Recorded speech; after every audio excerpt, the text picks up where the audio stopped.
So, Keir Starmer has gone full-blown right-wing. With his new speech, we risk becoming an island of strangers if migration continues. Comical. Quite comical, quite frankly. No, Labour's not gone right-wing, although they are the most right-wing government we've had for years. Hilariously. Now, this is them being very, very scared. That's all this is. Being very, very scared, because in each of their front bench, so their government's constituents, their constituencies, they've kind of got their clocks ticking. Yeah, Wes Streeting, he's going to be replaced by a independent Muslim MP next round. That's going to happen, because demographics in a democracy tends to change things. You import people that vote en masse sectarian style. Not good. Jess Phillips, I mean, she only scraped through. Should be great replaced in the next one as well. Pretty certain Angela Rayner was pictured begging and pleading with Muslims for their vote as well. She'll be great replaced. And there's more. There's many more. Because Labour and the Tories thought that this was fine. I mean, Labour opened the floodgates. Somehow, some reason, I assume it was because they thought that they were so arrogant that they thought they could import a permanent voting bloc. Not realising that these people do tend to be quite tribalistic. Yeah, so this is fear. This is them being terrified. And it's all performative as well. So let's take a look, right? Hit subscribe if you're new here, guys. Without strong migration rules, we risk becoming an island of strangers. Becoming? There are areas where road signs are in Urdu. We already are an island of strangers. Now, I tweeted about this. Follow me at Missed Reviews. Because it's interesting. The conversation has now pivoted once again back to integration. So, for those not old enough to remember, and those old enough to remember, let me re-jog your memory, is that when all of this started to happen, the conversation was, they will integrate. Don't worry, we're working on integration. Don't worry, guys. These random foreigners turning up will integrate. That was the conversation, right? It was about integration. Integrate into society. That was the conversation for a very, very, very long time. And then that was sidelined. I can't remember exactly when. I could probably find out if I Googled it, but I can't exactly remember when. It was sidelined. And then the conversation became around diversity and multiculturalism. Diversity is our strength. It's like the rhetoric of a cult, isn't it? Diversity is our strength. I mean, it's demonstrably not our strength. It demonstrably leads to balkanization, enclaves, tribalistic warfare between ethnicities and cultures that hate one another around the world, and we import it here. We already see it play out. That's a fact. All right. What is a strength is community and a strong sense of culture that unifies us all. Not multiculturalism, which by definition cannot be a thing, because culture is a one unifying force. But anyway, they're now talking about integration again. So when integration failed before, they moved to multiculturalism and diversity, and now they've gone back to talking about integration. Well, it's already failed, mate. There are people here that have been here for decades that do not speak my language, English. This is absurd. You will not get these people to integrate. They will never integrate. Ever. Because you've allowed them to set up enclaves. Anyway, let's take a look and see what was said. This is all, again, nonsense, by the way. But yeah, it says, without rules, we risk becoming an island of strangers, not a nation that walks forward together. Boy, oh boy. Boy, oh boy. So let's listen to some of this, shall we? I know, I'm sorry I've got to subject you to some of this drivel, but it's interesting.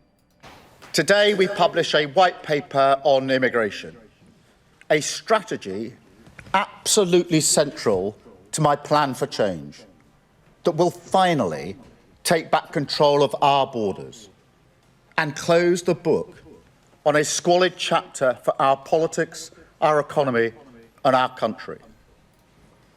Take back control. Everyone knows that slogan, and everyone knows what it meant on immigration, or at least that's what people thought.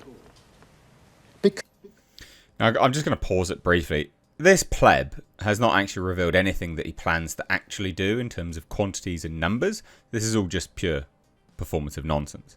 Because he understands that the tide is shifting. One, that they are going to get great replaced. There is unequivocal fact that they will just be replaced in the next election round. But secondly, is that without actual hard facts and promises, numbers, statistics, this is all just nonsense. It's all just drivel. Because what followed from the previous 1 million, that's about the population of Birmingham. So there he's talking about the Boris wave. Okay, but you're not committing to deporting them. So the Boris wave was some people that were just randomly let in for unbeknownst reasons during COVID or whatever. Just get rid of them then. Just deport them. Why are they here? Just deport them. Just get rid of them. You're not going to do that, are you? So it's all nonsense. Our second largest city. That's not control. It's chaos. Okay, but you say that there's chaos here. There is a city's worth of people that came here, the size of Birmingham. We haven't built a city the size of Birmingham. So get rid of them. And look, they must answer for themselves. But I don't think that you can do something like that by accident. It was a choice control of our borders. And let me tell you why. Because I know, on a day like today, people who like politics will try to make this all about politics, about this or that strategy, targeting these voters, responding to that party. No, I'm doing this because it is right, because it is fair. You're doing it because you're piss scared, mate. That's the only reason why you're doing it. You're talking about, I mean, we could just listen to this time and time again, but there's not really any point. You're doing it because you are terrified, right? Like, you are absolutely, unequivocally terrified. That's the only reason why you're doing this. And now he's being slammed. He's being absolutely destroyed by Labour members and everyone else. I mean, this is just ridiculous. There's more here that just we can just sort of cover a little bit of it. You know, new Home Office assessment showing the impact of changes to study and work visas and the introduction of English language tests said that there would be about 100,000 fewer people entering the UK. That's not good enough. It suggests net migration could fall to 300,000 by 2029. It's not good enough. That's not good enough at all. At all. Net migration, the difference between the number of people moving to the UK and the number of people leaving, was 728,000 in the 12 months of June to June 2024. Under the previous government, the figure soared to more than 900,000. Yeah, it's too much. Nations depend on rules, fair rules, but we don't have fair rules because we've got hate crime legislation and equality acts, which purposely are designed to subjugate the white natives. Okay? How many black people have been arrested for racism? Not many. I can tell you that now. This is nonsense. Sometimes they're written down, often they're not, but either way they give shape to our values, guide us towards our rights, of course, but also our responsibilities, the obligations we owe to each other.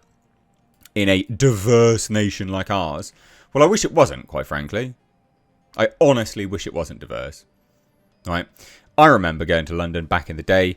Beautiful place, quite nice. I mean, obviously a little bit shit here and there, but like really, really nice. Now, go to London, get your car stolen. That happened to me. Oh, and he celebrates that. Right, well then, well done, because you're still going to get great replaced. So well done.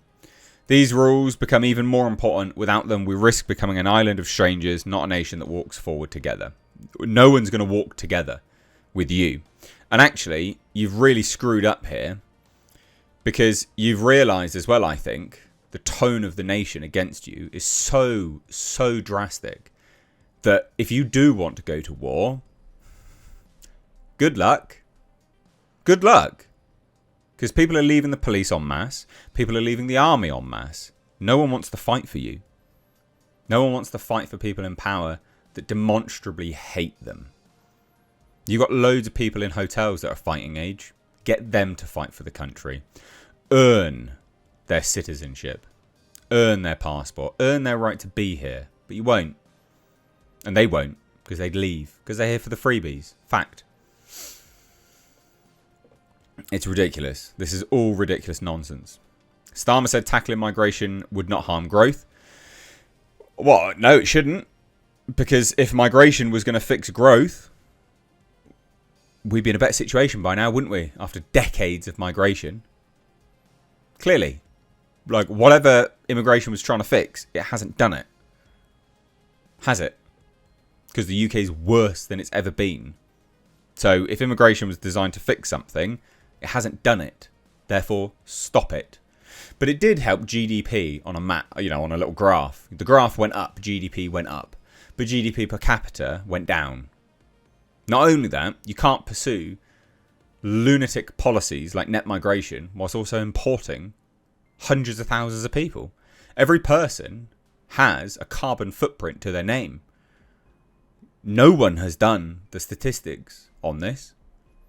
No one has calculated what needs to be done to achieve net zero whilst also importing hundreds of thousands, if not millions of people. It cannot be done. Those two things are in direct contradiction to one another.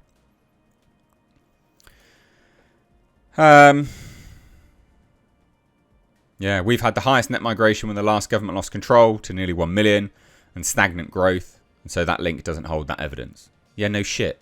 You're catching up to what everyone said. We will deliver what you've asked for time and time again and we'll take back control of our borders. No, you won't, because you've not said anything.